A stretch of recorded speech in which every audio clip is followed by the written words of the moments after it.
युवाओं को रोजगार देने के केंद्र सरकार के ऐलान पर गुजरात कांग्रेस के राष्ट्रीय प्रवक्ता आलोक शर्मा ने सरकार पर निशाना साधते हुए पत्रकार परिषद का आयोजन किया।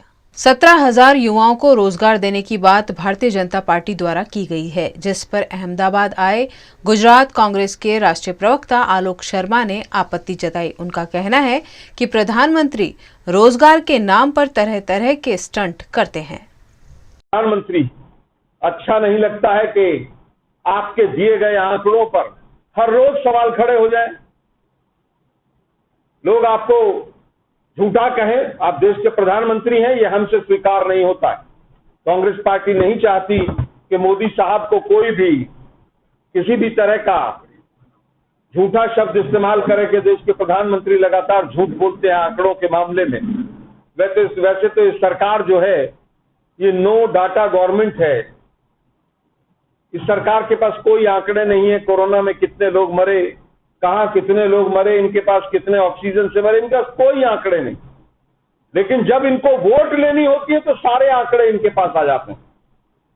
35 करोड़ लोगों को जो मोदी साहब मुद्रा लोन की आप बात कर रहे हैं, उस पर व्हाइट पेपर लाइए, उस पर बताइए 35 करोड़ परिवार कौन से हैं जिनमें मुद्रा लोन मिला है।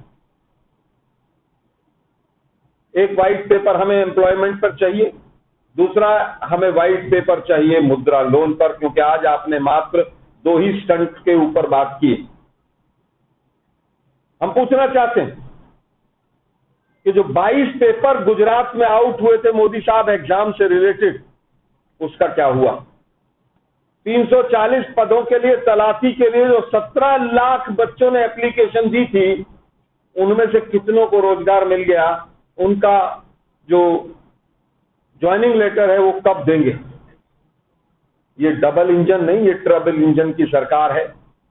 वहां पर भी केंद्र में भी झूठ बोलते हैं और यहां पर भी झूठ बोलते हैं। दुर्भाग्यपूर्ण। ये चुनावी स्टंट रोजगार के ऊपर बंद कीजिए। बच्चों की भावनाओं के साथ मत खेलिए। मोदी साहब, वोट सब कुछ नहीं होती है। अगर आपके अंदर हिम्मत है, कांग्रेस पार्टी 24 घंटे का समय देती है, भाजपा इसके ऊपर व्हाइट पेपर लेकर आए, नहीं तो हम इसके खिलाफ इलेक्शन कमीशन में जाएंगे। क्या आप गुजरात के चुनाव के लिए बच्चों के रिजल्ट को रोक कर बैठे हुए थे?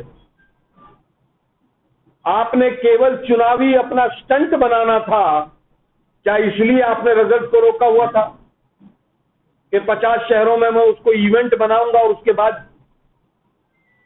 क्या ये सारे रिजल्ट एक ही दिन आए हैं?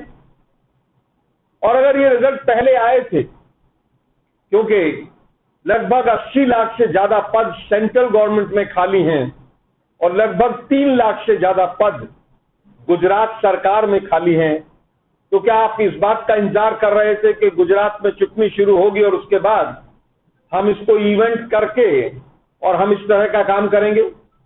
मोदी साहब, हमारा सबसे पहला कहना यह है कि आप इस पर व्हाइट पेपर लाइए। 24,000 पद आपने पैरामिलिट्री में बताए हैं। आप बताइए कितने आर्मी में आपने पद भरे?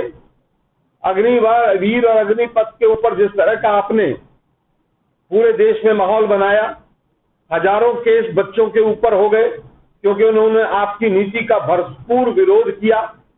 फिर आपने हजारों केस लाद कर उन बच्चों की पूरी तरह से आत्मा को कुचल दिया। हम पूछना चाहते हैं, अग्निपथ और अग्निवीर में कितनी भर्तियां हुई हैं? और व्हाइट पेपर दोनों जो 75,000 और 71,000 की आपने आंकड़े दिए मोदी साहब, वो डिपार्टमेंट वाइज लेकर आइए। उनका चयन का प्रोसेस कब शुरू हुआ, एग्जाम कब हुए, किस विभाग ने चयन किया, कौन से डिपार्टमेंट में गए? दुर्भाग्यपूर्ण है कि देश के प्रधानमंत्री जब गुजरात में 27 साल में जब उन्होंने अर्थव्यवस्था का बेड़ा गर्क कर दिया, उसके बाद इवेंट मैनेजमेंट कर रहे हैं।